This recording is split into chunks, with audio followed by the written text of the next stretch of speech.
예, 안녕하십니까. 잘 지내셨습니까? 오늘 하루도 잘 지내셨는지요? 오늘 저녁 몇 시쯤 됐을까? 6시쯤, 이 영천, 제가 살고 있는 원당에는 소나기가 많이 내렸습니다. 기다리고 있던 비였어요. 잘 내렸습니다. 저희 집 앞에 양파밭이 있는데 오늘 오전부터 여자분들 한 10분 정도 나와서 양파를 계속 캐시더라고요. 아마 오늘 비가 온다는 소식을 듣고 그 주인이 비가 오기 전에 그걸 캐내려고 했었던 것 같습니다. 자칫하면 그 비가 많이 오면 그 땅에 묻혀 있다 좀 썩거나 하면 곤란하지 않습니까? 이제 비가 왔어요. 예보한 대로 왔습니다. 아까 제가 나가보니까 양파를 다 캐놓기만 하고 그 고랑 사이에 쭉 널려 있고 다 이렇게 가져가지는 못했습니다. 그래도 땅속에 묻혀 있는 것보다는 이렇게 바깥으로 드러나 있으면 좀 상하는 일이 없겠죠. 내일 햇빛만 나면 뭐 괜찮을 것 같습니다. 주인이 이런 양파 농사를 많이 접은 사람이라서 비가 올 거라고 하는 걸 예보를 듣고 미리 조치를 한 것 같습니다. 잘하셨네요. 그나저나 금년에는 양파가 너무 풍년이 들어서 값이 많이 떨어졌다고 합니다. 참 이게 쉽지가 않습니다. 어떤 때는 또 너무 농사가 안 돼서 소비자들이 힘들어하고 어떤 때는 또 너무 많이 잘 돼갖고 그 농민들이 힘들어하고 그렇습니다. 오늘 제가 저희 졸조 신간을 출판사에서 받았습니다. 늦어도 어저께쯤 올 줄 알았는데 안 오고 오늘 왔네요. 보실까요? 여기 1권 보이시죠? 두툼합니다. 굉장히 무겁습니다. 자, 1권이고 그 다음에 다시 2권, 2권입니다. 사이 두꺼워요. 여기 한번 더 보실까요? 이렇게 보시죠? 네. 이 그림으로 보는 거는 보다도 이렇게 실제로 이 책을 보면 더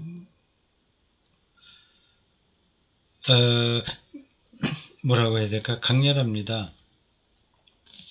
일단 무겁고 두툼하고 또 이 저번이 이렇게 간단하긴 한데 그래도 색깔이나 뭐 이런 등등을 보면 뭔가 있어 보입니다. 네. 이 책이 좀 팔렸으면 좋겠는데 팔려봐야 저자에게는 그렇게 많은 수익이 오지는 않습니다.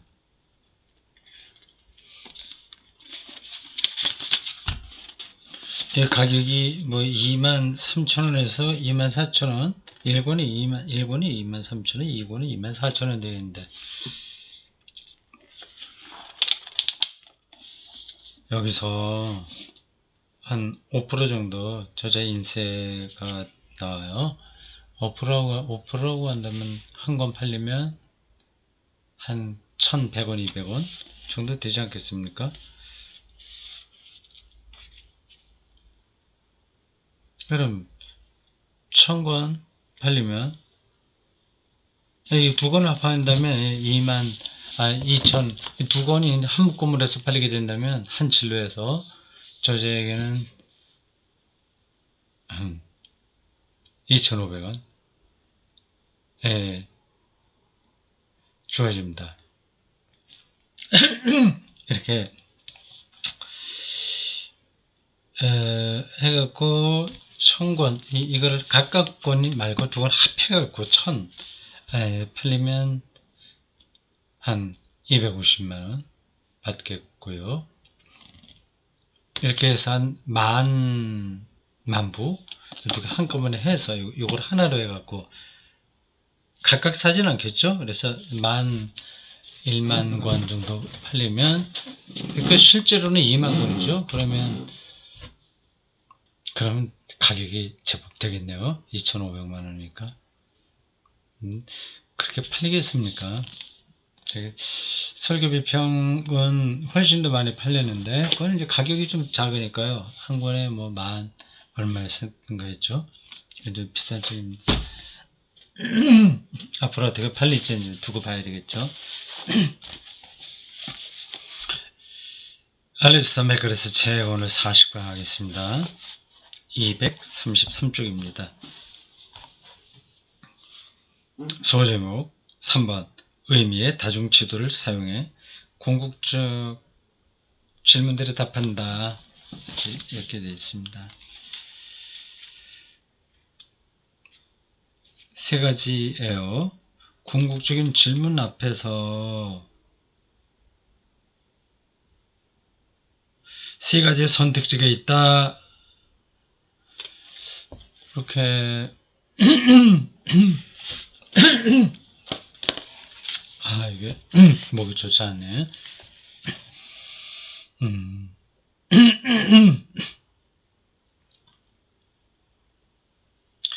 세 가지 선택지가 있다고 합니다.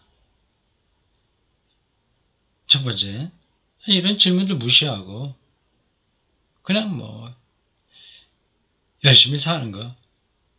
두 번째, 이 과학을 사용해서 이 질문들의 궁극적인 질문, 왜 존재하는가, 왜 사는가 이런 거죠. 대답하려고 하는 거.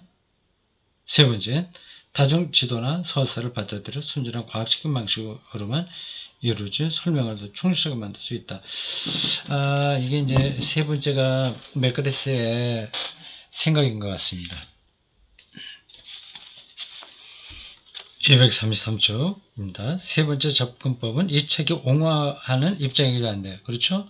맥그레스가 하는 거예요. 아예 그런 생각하지 않는 거가 하나고, 실증주의 과학이요. 그걸로 딱 대답할 수 있다. 이렇게 과학이 대답할 수 없는 것은 아예 없는 거다. 이런 입장. 그건 이 맥그레스가 비판하고 있는 입장입니다. 세 번째가 맥그레스의 입장이죠. 궁극적인 질문들의 중요성과 적법성을 인식하고 다중의 의미지도, 이런 표현들이 좀 와닿지 않습니다. 다중의 의미지도, 다중. 자연과학이라고 하나의 지도만 있는 게 아니라 예술적인 지도도 있고, 뭐 인문학적인 것, 철학적, 뭐 그런 지도들이 있는 거거든요. 안내죠, 안내. 찾아가는 거. 그걸 이제 다중적인 의미 지도라고 하는 건데, 그걸 사용해서 풍성해진, 과장되는 건 아니고, 부풀려진 것이 아닌, 그다음 풍부해진 실제관으로, 실제관. 요 말만이라도 정확하게 우리가 파악하고 또 그게 얼마나 중요하냐는 것을 각인했다면 이 책을 읽은 의미가 충분합니다. 실제관, 실제 리얼리티에 대한 관점입니다. 정말 뭐가 리얼한 거냐라고 하는 겁니다. 자연과학만이 리얼한 게 아닙니다. 이건 착각인 거예요. 이런 풍성해진 실제관으로 인지적 질문과 뭐를 파악하는 거 힘이에요. 파악해서 알아내는 겁니다. 인지적 질문과 실존적 질문, 그건 실제 삶에서 당하는 것들이요. 실존적 문제들을 모두 다룬 것이다. 인지적인 것은 이성이 하는 작업이고 실존적인 것은 윤리라고 하겠죠. 살아내는 거니까 그런 거 모두를 다루는 것이다. 세계의 복합성을 제대로 이해하고, 이게 맥가레스가 늘 계속해서 강조하는 겁니다. 복합성, 플렉시빌리티인가? 컴플리시티인가? 예, 또 이 단어에 맞는 건 컴플리시티라고 말하는데, 플렉시빌리티는 좀 다른 뜻이에요. 그 유연성 이런 것을 가르쳐줘. 세계 복합, 즉 간접적으로 연관됩니다. 이렇게 딱 경직되어 있는 게 아니라 유연하니까 복잡한 거죠. 세계의 복잡성을 제대로 이해하고, 이건 복잡하다 그런 뜻만이 아니라 다층적이라고 하는 겁니다. 심층적이고.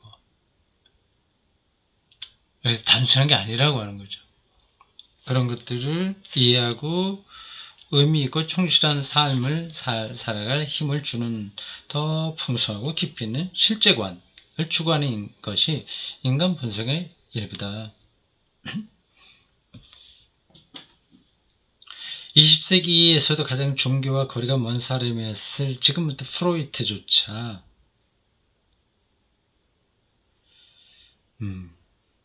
종교와 가장 거리가 먼 걸로 인정이 되는데 실제로 그런지 아닌지는 모릅니다. 프로이트조차 인간 본성 안에 의미와 초월성을 추구하게 만드는 모종의 깊은 본능이 있다는 것을 알았다. 실제로 경험하는 세계가 때로는 아무리 파편화된 것처럼 보여도 우리는 정합성 있는 의미의 그물망으로 모든 것을 한데 묶어주는 또 풍성한 서사가 존재한다는 보증을 받고 싶어 한다. 이해할 수 없는 일들이 정말 많은 거죠, 세상에는요. 그건 전체 역사, 세계에서도 그렇고, 개인의 삶에서도 그렇고, 불가이한 것들이 많은 거죠. 어떤 사람의 행동에도, 저 사람이 왜 저런 행동을 했지? 이상하잖아요. 그런 일들이 많이 있습니다.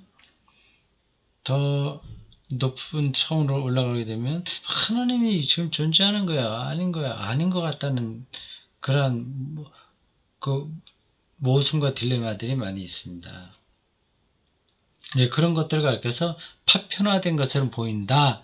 그래서 표현한 겁니다. 우리는 정합성이 있는 그 모든 것들을 같이 하나 묶어낼 수 있는 풍성한 서사, 하나님, 예를 들면 하나님인 거죠. 존재한다는 보증을 받고 싶어한다. 이것은 철학자 루드비히 위트겐슈타인, 이 물가지론자의 대표자인데요. 그 사람이 신을 믿는 것은 삶의 의미가 있으면 안 되는 뜻이다 라고 선언하면서 전하려던 내용이다. 위트겐슈타인이 신 믿는 거를 지금 옹호하는 것은 아닐 겁니다. 근데 그것은 삶의 의미를 추구하는 것이다. 그렇게 분석한 거죠. 이 책에서 줄과 분명히 밝힌 대로 나는 기독교 신앙이 과학의 실제 탐구를 설득력 있고 대단히 만족스러운 방식으로 풍요롭게 만들어준다는 것을 발견했다.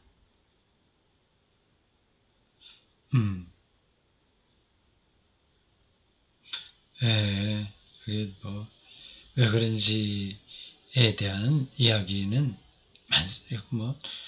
할 게 많습니다. 이런 판단에 내재하는 근거 중 몇 가지를 이 책을 통해서 밝혔지만 나는 모든 독자가 내 생각에 동의할 거라고 기대하지는 않는다. 결국 나의 입장은 완전히 합당한 근거로 비판을 받을 수 있다. 합당한 근거로.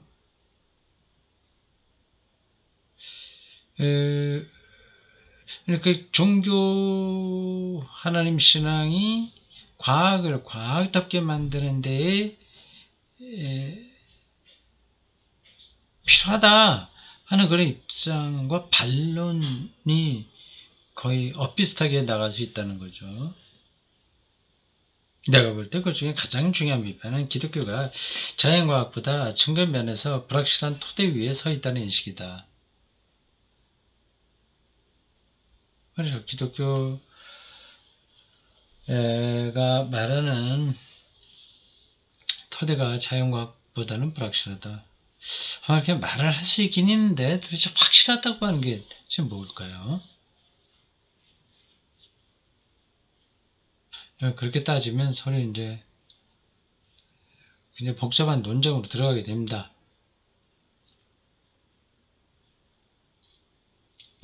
나는 이 점을 인정한다. 하지만 여기에는 두 가지 중요한 면에서 단서를 달아야 된다. 우선 모든 과학적 판단의 잠정성을 또 올릴 필요가 있다. 그렇죠. 과학이 뭐 확실한 근거들 된다고 하는데 과학 자체가 잠정적인데 뭐 그게 얼마나 확실하냐 이게 가능하다고 하는 거죠. 잠정적이라고 하는 거예요. 여러분도 아실 거고요. 그거는 어디까지만 임시로 만든 얘기입니다. 잠정적이다. 아직 그게 확실하다고 드러나지 않았습니다. 과학의 역사가 그런 거예요. 앞에서 여러 번 그게 설명됐습니다.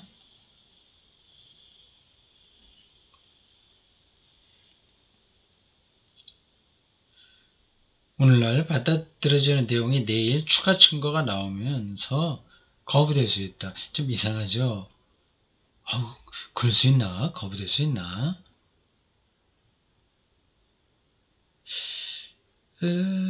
그러니까 이렇게도 얘기할 수 있는 거예요.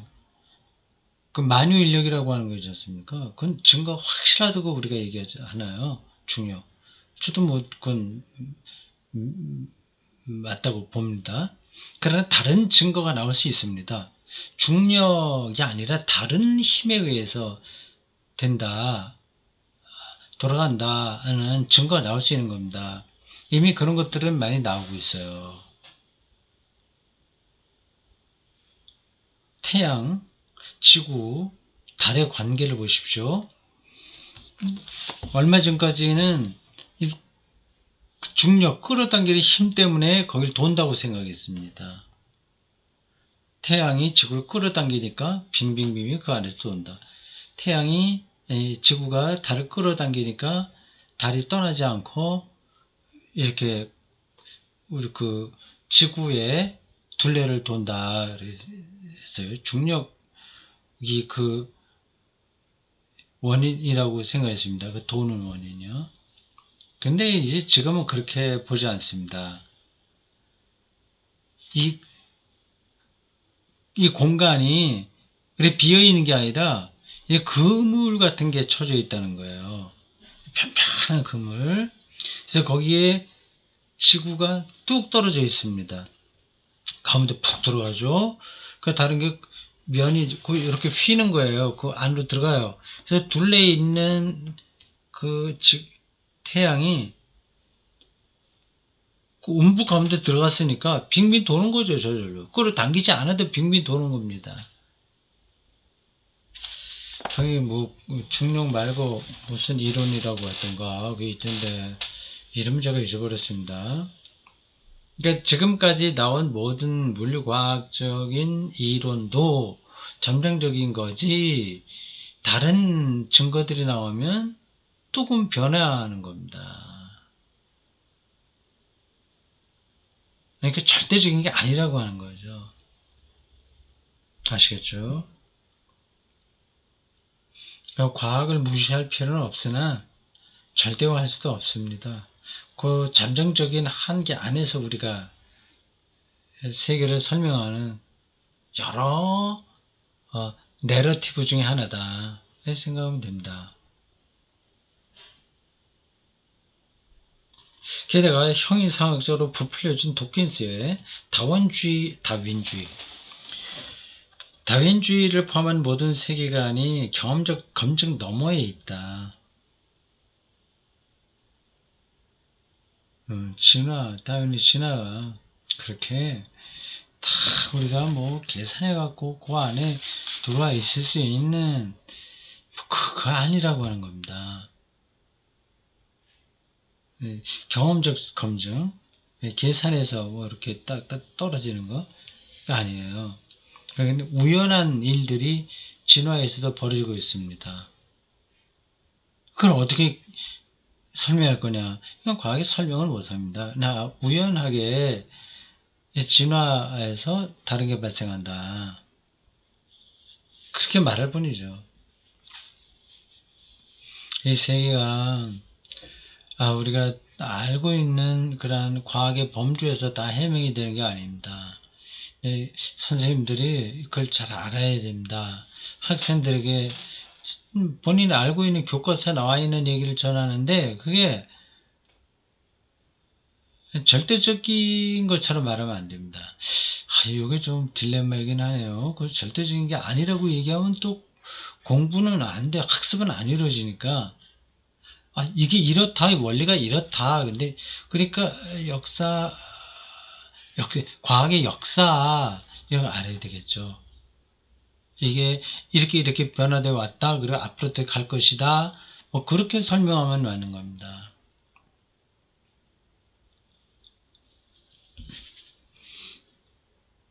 토마스 아퀴나스, 또 체스터턴, C.S. 루이스의 저작들이 분명히 밝힌 대로 기독교는 그 사상을 수용할 만한 충실한 근거를 댈 수 있다고 하는 면에서 분명히 정당화될 수 있지만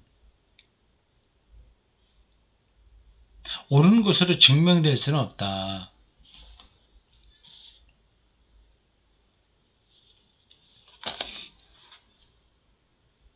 과학과의 관계를 얘기하는데 이 번역만으로는 무슨 뜻인지 이제 좀 복잡합니다. 좀 가봅시다. 그러나 증명될 수 없기는 무신론도 마찬가지다. 불교도 마찬가지다. 경험적인 영역을 넘어가는 것들도 전부 그렇다. 인생의 의미나 실행 가능한 도덕의 추구도 그렇다. 예. 인생의 의미나 실행 가능한 도덕의 추구도 그렇다. 증명될 수 있는 건 아닌 거죠. 그러니까 이성애자와 동성애자들을 지금 많은 기독교인들이 혐오하고 있잖아요. 그건 조금 웃기는 거죠. 그러니까 자기 이성애가 절대적이다고 하는 걸 전제하기 때문에 그러거든요. 그것도 잠정적인 겁니다.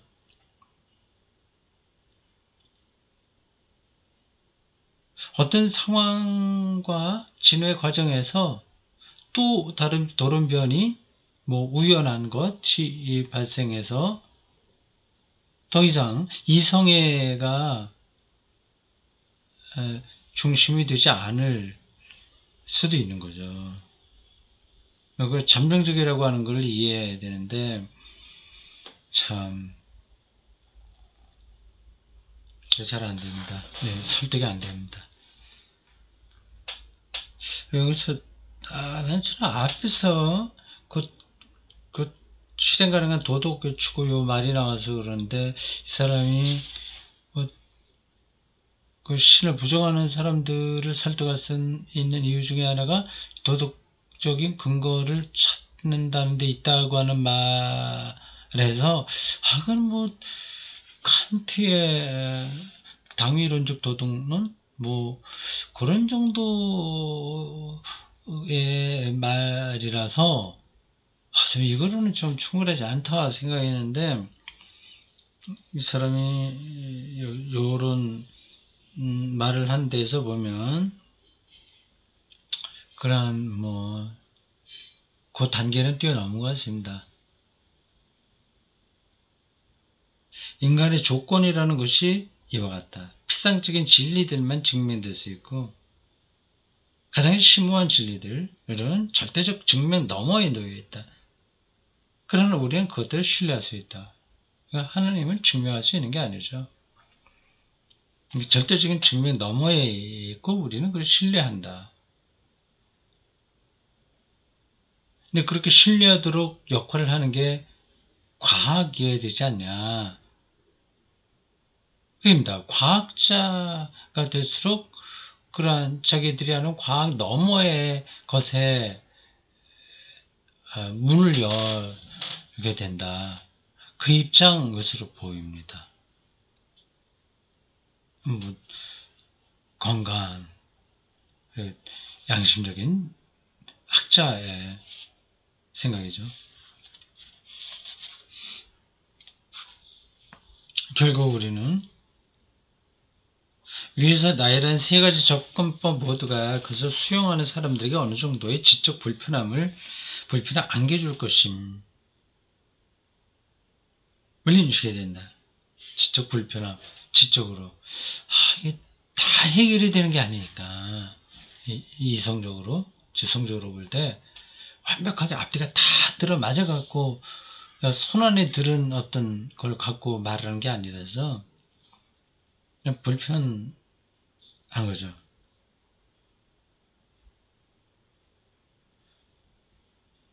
그걸 알아야 된다. 이 문제에서 기득권을 가진 일부 문화 해설자들이 위협조의 표현과 깔보는 어조를 구사하지만 도킨스 이런 같은 사람들 새 접근법 중 어느 것도 자명하게 옳지는 않다. 그 모두가 지적 난점들에 직면하고 있으며 여성적인 신봉자들은 그것을 쉽사리 무시하고 난점들을 무시하고 일축하거나 잘못 표현하지만 진실한 진리의 탐구자들은 그 때문에 합당한 곤혹감을 느끼고 있다.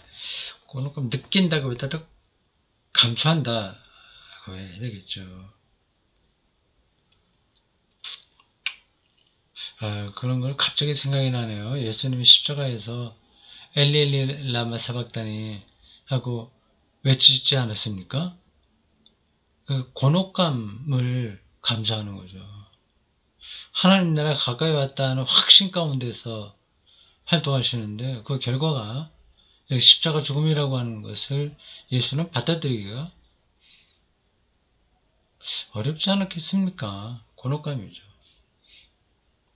하지만 우리는 그 중에서 하나를 선택해야 하고 우리의 선택이 결국은 선택입니다.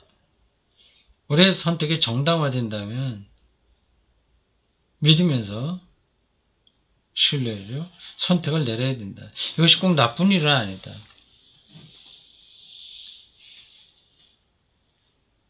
나쁜 일은 아니다. 알겠어요. 중요한 표현입니다. 일종의 하나님을 믿는 것도 모험입니다. 선택하는 거예요. 그렇게 손해날 모험은 아닙니다. 다른 방식으로 살아봤자 그게 100% 확실한 게 아니기 때문입니다.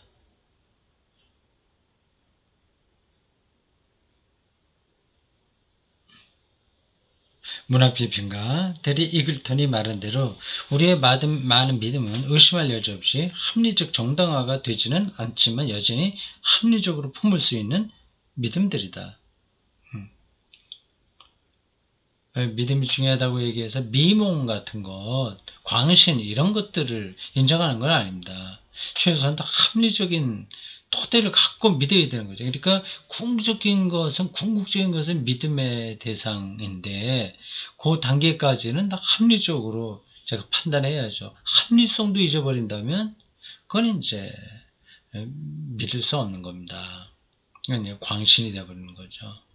광신과 믿음은 구분해야 됩니다.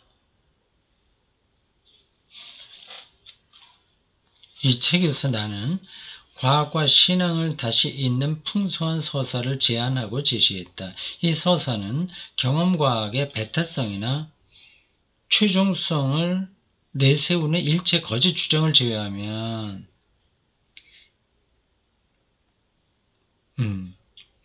배타성 다른 건 안 돼. 나만 돼. 이런 거요. 최종성. 이것만이 마지막 진리야. 라고 하는 거. 그런 것, 그런 거짓 주장인데, 그는 그렇게 할 수 없는 것을 하니까 상품에 선동하는 것에 불과한데, 그런 것만 하지 않는다면 경험과학의 그 어떤 것도 부인하지 않는다는 점을 강조하고 싶다. 경험과학. 이 과학이 가장 큰 경험과학이에요. 이 수학, 그 실험에서 나오는 데이터니까 그렇습니다. 그러니까 당연히 진화론 이걸 거부하지 않습니다. 한국의 창조과학회류의 사람들은 그걸 부정하니까 그 이제 아예 대화가 안 되는 거죠. 이 서사는 무신론의 특징인 과학주의와 충돌할 수 있지만 과학주의는 과학 만능을 얘기하는 겁니다. 언제나 자기 한계를 기꺼이 인식했던 과학과는 전혀 충돌하지 않는다. 과학의 오류 가능성을 내다보는 입장하고는 충돌하지 않는다. 과학은 자신이 대답할 역량을 넘어서는 질문들, 그게 있는데 그거를 부정하는 것이 과학주의죠. 과학이 대답할 수 없고 앞으로 과학이 아무리 발전해도 대답할 힘을 갖지 못할 질문들, 앞에서 인용했던 피터 매더워의 이야기입니다. 그 질문들을 제기한다는 것을 스스로 아는 까닭이다.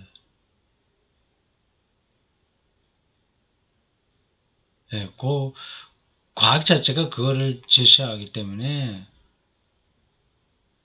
그런 과학과는 충돌하지 않는 거죠.